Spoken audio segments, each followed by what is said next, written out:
Ismakhuli Anwar Rifani Ismi Zakiyatus Suroya wa ana ustadati fid darsi lughatil arabiyyah. Perkenalkan, nama saya Zakiyatus Suroya, saya guru bahasa Arab. Oke, hayya naftah hadhihi dirasah bi qiraati Tuna'i ta'ala. Mari kita buka pembelajaran kita hari ini dengan membaca doa belajar.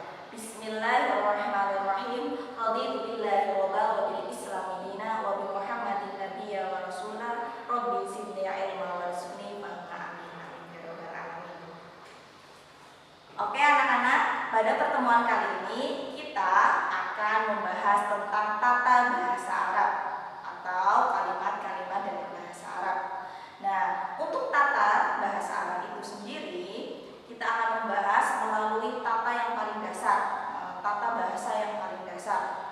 Seperti kita akan membahas huruf, membahas kata, membahas kalimat. Nah, untuk huruf, anak-anak itu biasa tahu kan, huruf dalam bahasa Indonesia kita bisa bilang dengan huruf alfabet atau abjad seperti A, B, C, D sampai seterusnya.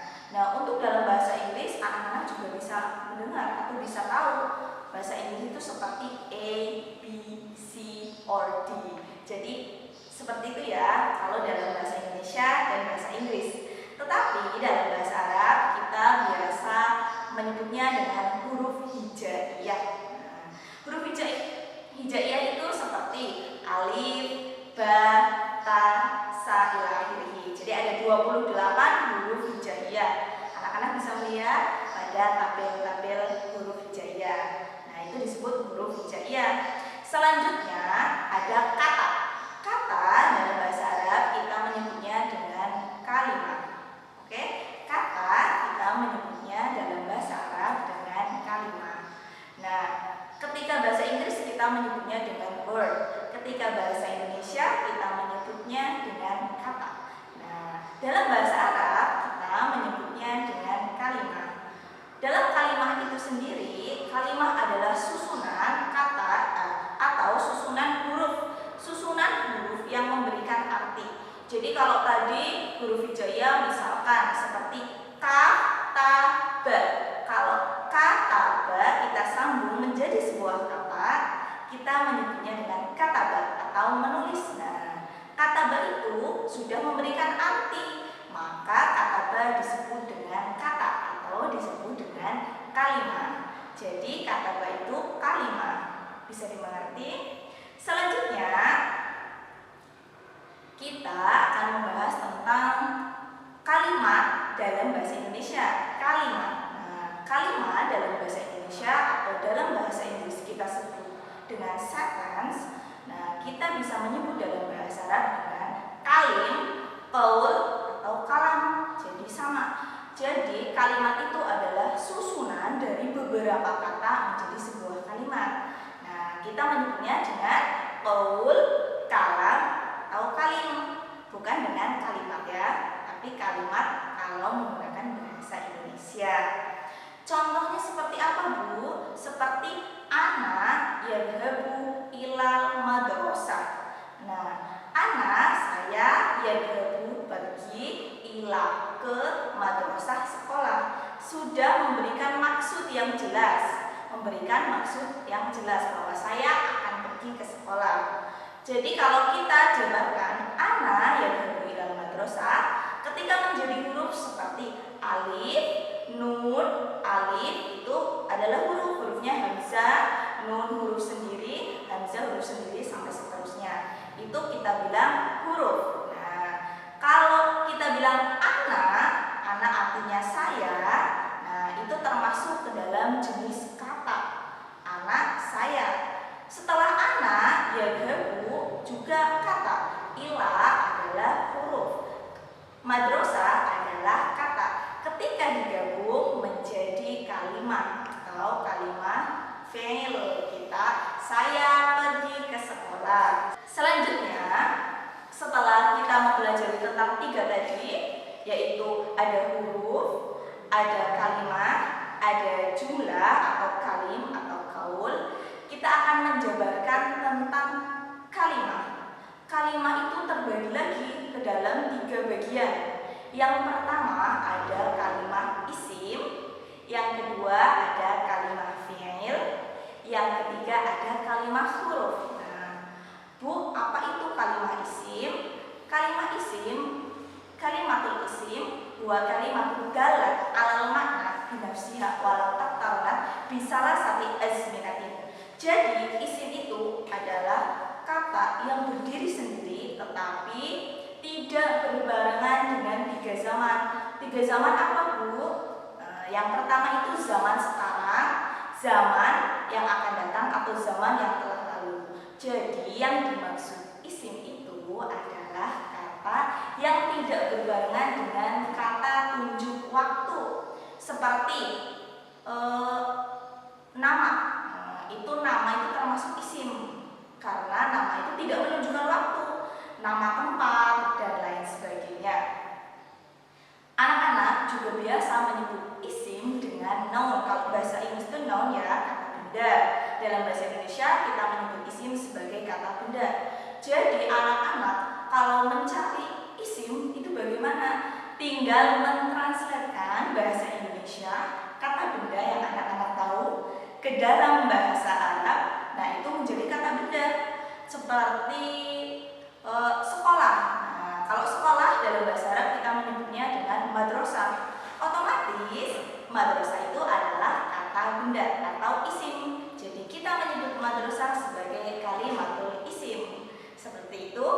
Selanjutnya, kalimat isim itu memiliki tanda-tanda. Jadi kalau ada pertanyaan, Bu, saya tidak tahu. Kalau ada kata, saya tidak tahu artinya. Bagaimana saya tahu kata tersebut adalah isim?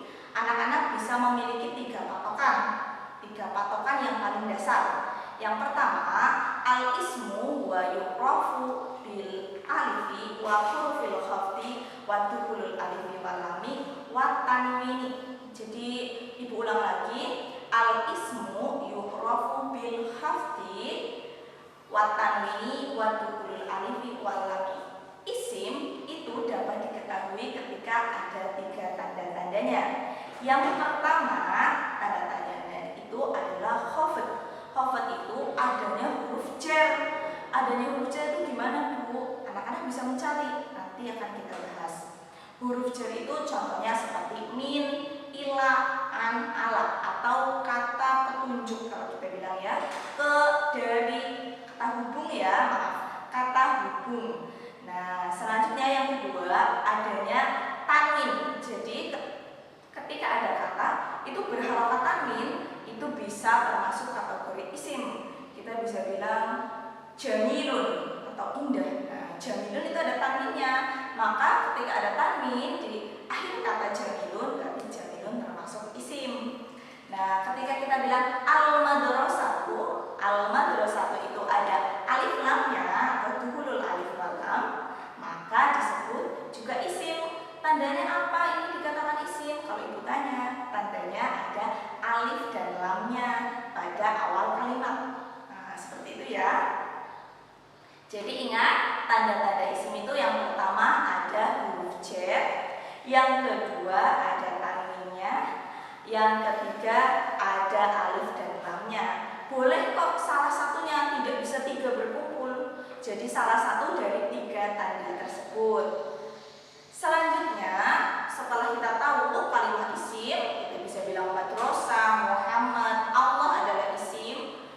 Nah, kita akan belajar yang kedua, pembagian kalimat menjadi fi'il. Jadi yang tadi pertama itu isim, yang kedua fi'il.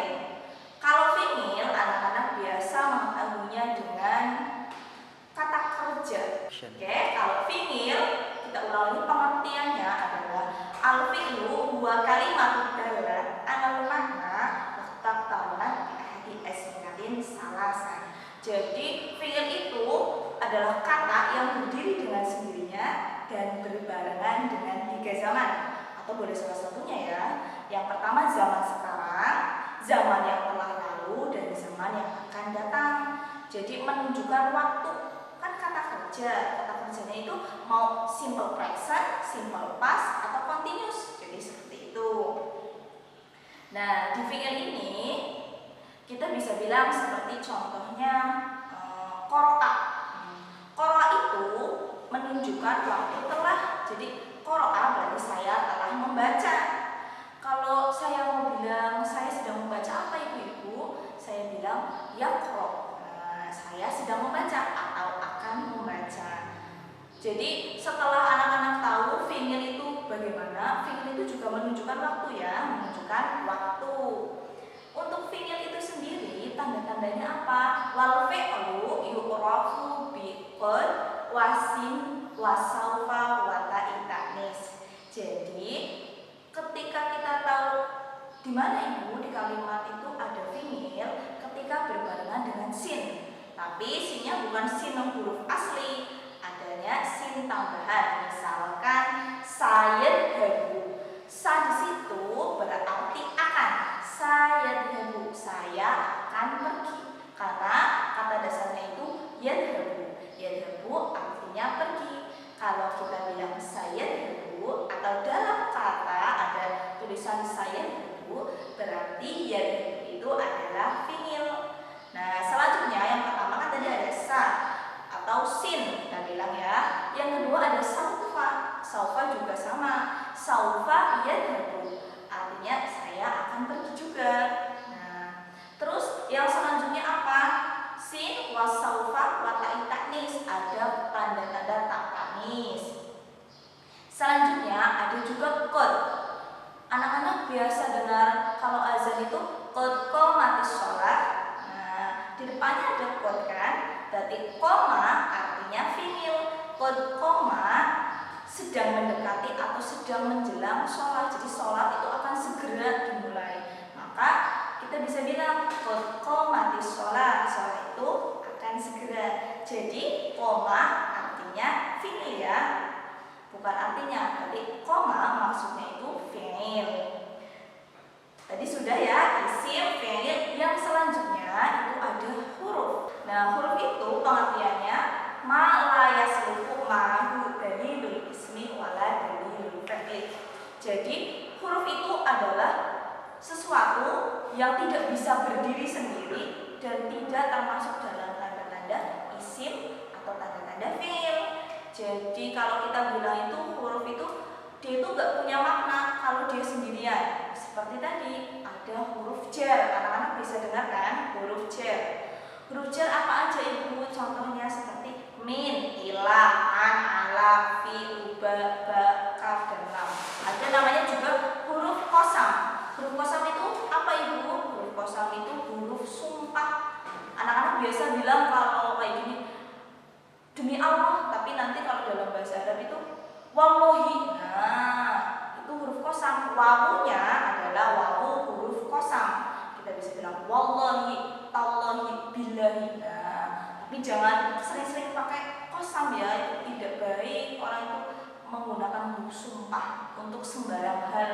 Jadi sumpah itu sesuatu yang memang benar-benar dipakai, tidak seenaknya saja menggunakan huruf qasam seperti itu. Kembali lagi, kalau kita bilang wah, apakah ada artinya? Hei, kamu mau kemana? Ila aina anta? Wah. Nah, wah itu apa maksudnya? Makanya wah itu huruf wawu atau wah tidak bisa menunjukkan makna. Dia bermakna apa? Tidak memiliki makna seperti itu. Terus kita bisa bilang min. Min itu adalah bagian dari huruf jar.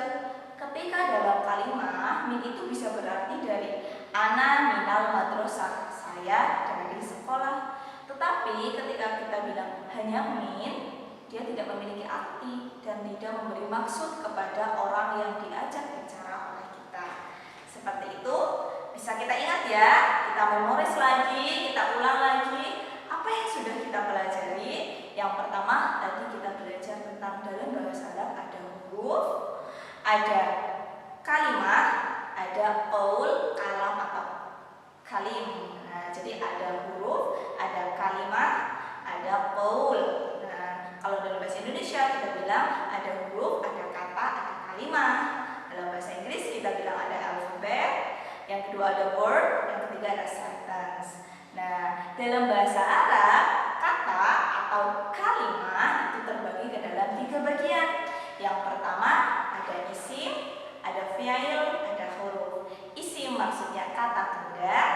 Mil maksudnya kata kerja, dan huruf maksudnya kata hubung atau kata yang tidak berdiri sendiri. Oke, sekian pertemuan bahasa Arab dengan saya. Semoga kita selalu mendapatkan ilmu yang barokah dan manfaat. Ila akhiril